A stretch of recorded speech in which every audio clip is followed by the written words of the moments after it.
जय श्री राम। आज का बड़ा अच्छा विषय है कि भक्ति कितने प्रकार की होती है।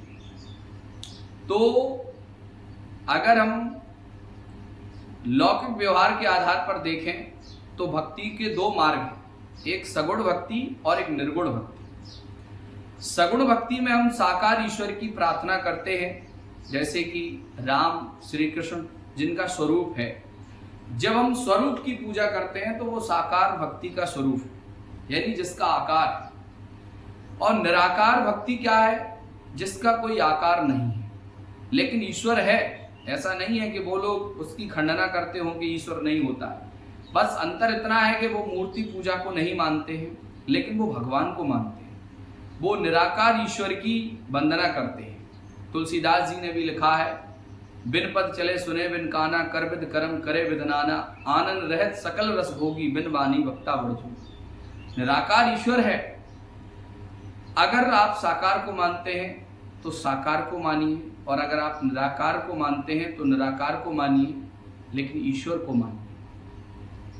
ईश्वर दोनों ही स्वरूपों में है, निराकार को निराकार है और साकार को साकार है। तो हमें एक दूसरे की किसी प्रकार की कोई निंदा नहीं करनी। साकार रूप में श्री कृष्ण और राम को पूजने वाले अनुयायी हैं, और निराकार में निराकार ईश्वर को।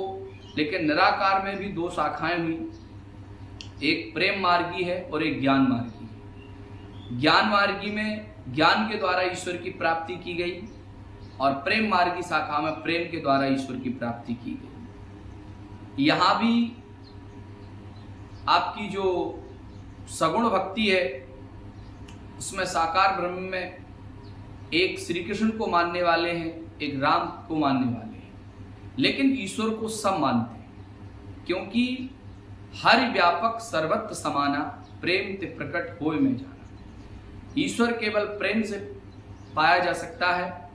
ईश्वर का नाम ही काफी है। जिनके भक्त के नाम लेने से भूत पिशाच निकट नहीं आवे, महावीर जब नाम सुनावे। जब हनुमान जी महाराज का नाम लेने से भूत पिशाच प्रेत आदि शक्तियां दूर हो जाती हैं, और जिनके स्वयं इष्ट श्री राम हैं, और अगर राम का ही नाम लिया जाए तो फिर सोचिए कि वो शक्तियां कभी आप पर हावी होने को सपने में भी नहीं सोचेंगे। लेकिन आपको पूर्ण विश्वास होना चाहिए, क्योंकि हमें हमेशा दुनिया में अगर कोई सबसे बड़ा मंत्र है तो राम नाम मंत्र है, और राम नाम का उच्चारण हमें हमेशा करते रहना चाहिए। अगर राम नाम की महिमा को आप जिस दिन जान जाओगे, उस दिन आप समझ लोगे कि दुनिया में अगर कोई श्रेष्ठ है तो वो राम का नाम।